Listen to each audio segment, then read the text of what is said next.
આપણે રોજ હજારો બસો રસ્તા પર દોડતી જોઈએ છીએ, પણ ક્યારે વિચાર્યું છે કે આટલા મોટા કાફલાને ચલાવવા પાછળ શું હોય છે?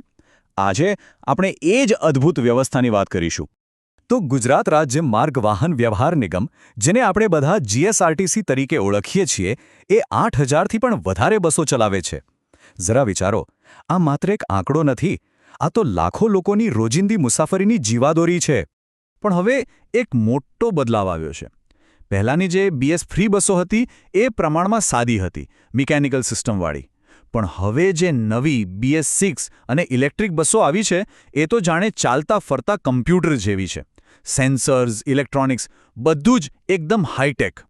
તો પછી સવાલ એ થાય છે કે આટલા મોટા અને આટલા આધુનિક બસોના કાફલાને રોજબરોજ એકદમ ટિપટોપ અને સુરક્ષિત હાલતમાં કોણ રાખે છે? કેવી રીતે આ બધું મેનેજ થતું હશે? આનો જવાબ છે એકદમ મજબૂત, એકદમ વ્યવસ્થિત તાલીમ. એક એવી ટ્રેનિંગ સિસ્ટમ જે એક નવા માણસને એક હાઈટેક બસનો એક્સપર્ટ ટેકનિશિયન બનાવી દે છે. જો આ આખી સફર છે ને એ 4 ભાગમાં વહેંચાયેલી છે. કોઈ પણ નવો મિકેનિક જ્યારે જોડાય ત્યારે એની શરૂઆત પાયાની વાતોથી થાય છે. અને એમાં સૌથી પહેલું અને સૌથી અગત્યનું છે સેફટી, એટલે કે સલામતી. એટલે કોઈ પણ ટૂલને હાથ લગાડે એ પહેલાં દરેક ટ્રેનીને સેફટીના પાઠ ભણાવવામાં આવે છે. આગ લાગે તો શું કરવું, મશીન સાથે કામ કરતી વખતે શું ધ્યાન રાખવું, ઇલેક્ટ્રિક શોકથી કેવી રીતે બચવું, આ બધું જ. કારણ કે સીધી વાત છે, જો મિકેનિક પોતે સુરક્ષિત હશે તો જ બસ અને તેમાં બેઠેલા મુસાફરો સુરક્ષિત રહેશે. સારું, તો આ પાયાની તાલીમ પૂરી થાય પછી મિકેનિક 2 અલગ-અલગ જગ્યાએ કામ શીખે છે. ચાલો આપણે સૌથી પહેલાં જઈએ વિભાગીય વર્કશોપમાં. જોઈએ ત્યાં શું થાય છે. વર્કશોપ એટલે સમજી લો કે બસો માટેનું એક મોટું સર્જિકલ સેન્ટર. અહીં બસોને નવું જીવન મળે છે. કોઈ બસનો મોટો અકસ્માત થયો હોય કે પછી એન્જિન જેવી કોઈ મોટી સિસ્ટમને આખી જ બદલવાની હોય, એ બધા જ મોટા અને જટિલ કામ અહીં વર્કશોપમાં થાય છે. ચાલો એક ઉદાહરણ લઈએ. ધારો કે આખું એન્જિન ઓવરહોલ કરવાનું છે, તો શું થાય? એન્જિનના સેંકડો પાર્ટ્સને એક એક કરીને છૂટા પાડવામાં આવે.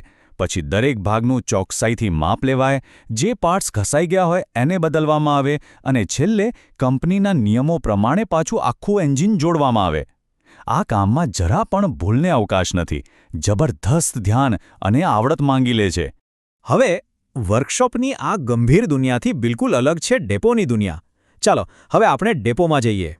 ડેપો એટલે સમજો કે બસની રોજિંદી સેવાનું કેન્દ્ર. અહીં ગાડીઓની ડેલી તપાસ થાય છે.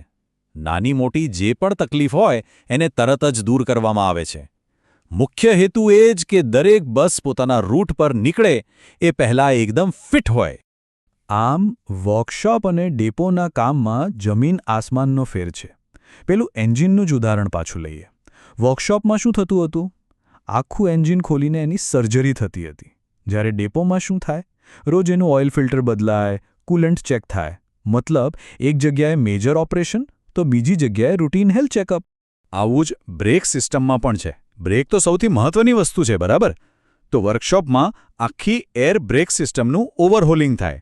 અને ડેપોમાં ત્યાં રોજ એર ટેન્કમાંથી પાણી કાઢવું, બ્રેક લાઇનર કેટલા ઘસાયા છે એ તપાસવું, આવા બધા કામ થાય. આ રીતે કામની વહેંચણી થયેલી હોવાથી જ આખું તંત્ર બરાબર ચાલે છે. એટલે હવે સ્પષ્ટ છે કે આજના જમાનામાં મિકેનિકનું કામ ખાલી પાના પકડ પૂરતું સીમિત નથી. એમણે ઇલેક્ટ્રોનિક્સના પણ એક્સપર્ટ બનવું પડે છે. અને ટેકનોલોજી જેમ જેમ આગળ વધે છે તેમ તેમ આ પડકાર પણ મોટો થતો જાય છે. આનું સૌથી મોટું ઉદાહરણ છે નવી BS6 બસોની EATS સિસ્ટમ. આનું પૂરું નામ છે એક્ઝોસ્ટ આફ્ટર ટ્રીટમેન્ટ સિસ્ટમ. આ છે ને ખાલી ધુમાડો બહાર કાઢવાની પાઇપ નથી. આ તો એન્જિન સાથે જોડાયેલો એક નાનકડો કેમિકલ પ્લાન્ટ છે. એ એડબ્લુ નામના એક ખાસ લિક્વિડ અને ફિલ્ટર્સની મદદથી પ્રદૂષણ ફેલાવતા ઝેરી વાયુઓને લગભગ ખતમ જ કરી નાખે છે. આવી સિસ્ટમ આવી એટલે શું થયું? મિકેનિકની ટૂલકિટ જ બદલાઈ ગઈ. હવે એમના હાથમાં ખાલી પાના પકડ નથી, લેપટોપ પણ છે. બસમાં શું પ્રોબ્લેમ છે એ જાણવા માટે લેપટોપ કનેક્ટ કરીને કોમ્પ્યુટર કોડ્સ વાંચવા પડે છે. આખી સિસ્ટમ જ હવે ડિજિટલ થઈ ગઈ છે. અને આ નવી ટેકનોલોજી શીખવી કઈ રીતે? એના માટે મિકેનિક્સને સીધા બસ બનાવતી કંપનીઓ પાસે જ ટ્રેનિંગ લેવા જવું પડે છે. જેમ કે ટાટા મોટર્સ એમના નવા એન્જિનની ટ્રેનિંગ આપે, અશોક લેલેન્ડ એમના સિસ્ટમ્સની અને ઓલેક્ટ્રા જેવી કંપનીઓ ઇલેક્ટ્રિક બસની હાઈ વોલ્ટેજ સિસ્ટમ અને બેટરી મેનેજમેન્ટની ખાસ ટ્રેનિંગ આપે છે.